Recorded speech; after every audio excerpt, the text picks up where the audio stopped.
정부가 곧 부동산 세제 개편안을 발표합니다.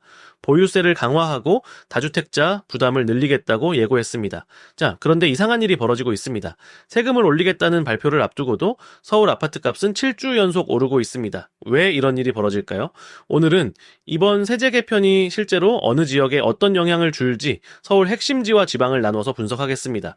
자, 결론부터 말씀드리면 같은 세금이 바뀌어도 지역마다 정반대의 결과가 나올 수 있습니다. 먼저 지금 시장 상황을 숫자로 보겠습니다. 최근 조사에서 서울 아파트 매매 가격은 한 주에 0.16% 올랐습니다. 자, 6월 초 이후로 매주 상승세입니다. 자, 경기와 인천도 0.18% 올라서 자, 수도권 전체가 0.17% 뛰었습니다. 그런데 지방은 어떨까요? 자, 5대 광역시와 기타 지방은 0.02% 상승에 그쳤습니다. 수도권의 거의 10분의 1 수준입니다. 같은 나라 안에서 부동산 시장이 완전히 다르게 움직이고 있습니다. 이게 바로 이번 세제 개편을 이해하는 핵심입니다. 세금은 전국에 똑같이 적용되지만 그 효과는 지역마다 다릅니다. 첫 번째, 서울 핵심지입니다. 강남을 비롯한 서울 핵심지는 이른바 똘똘한 한 채의 선호 현상이 강합니다. 다주택자에게 세금을 무겁게 매기면 사람들은 여러 채를 팔고 가장 가치가 높은 한 채에 집중합니다. 그 한 채로 가장 많이 선택되는 곳이 바로 서울 핵심지입니다. 즉 다주택자 규제가 강해질수록 역설적으로 서울 최상급지 수요는 더 몰릴 수 있습니다. 이번에 정부가 똘똘한 한 채의 세제 혜택도 줄이겠다라고 예고한 이유가 여기에 있습니다. 하지만 시장에서는 여전히 확실한 한 채를 원하는 심리가 강하게 남아 있습니다. 두 번째, 수도권 외곽과 신도시입니다.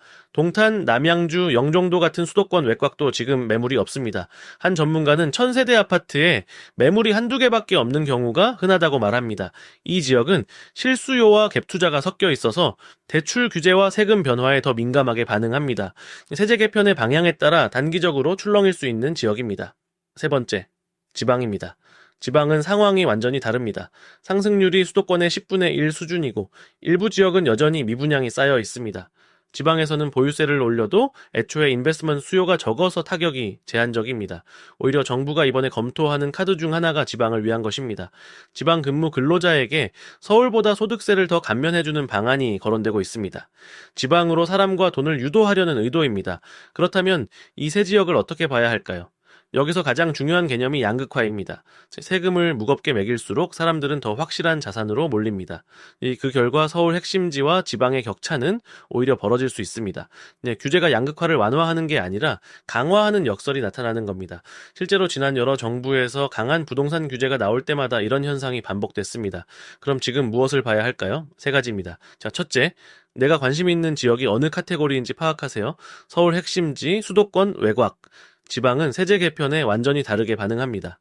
둘째, 발표 후 지역별 거래량 변화를 확인하세요. 가격보다 거래량이 먼저 움직입니다. 셋째, 트리플 강세를 주의하세요. 지금은 집값, 전세, 월세가 동시에 오르는 이례적 상황입니다. 이건 매물 부족이 원인이라 세금만으로는 쉽게 잡히지 않습니다. 정부의 세제 개편은 분명 시장의 큰 변수입니다. 하지만 그 변수가 모든 지역에 같은 방향으로 작용하지 않는다는 것, 이것이 오늘의 핵심입니다. 세금이 오른다고 무조건 집값이 내리는 게 아닙니다. 오히려 어떤 지역은 더 오를 수 있습니다. 다음 편에서는 이번 개편에서 가장 논란이 되는 똘똘한 한 채 문제를 깊이 파헤치겠습니다. 다주택자와 1주택자 그리고 무주택자가 각각 어떤 전략을 세워야 하는지 구체적으로 정리하겠습니다. 구독과 알림 설정 부탁드립니다.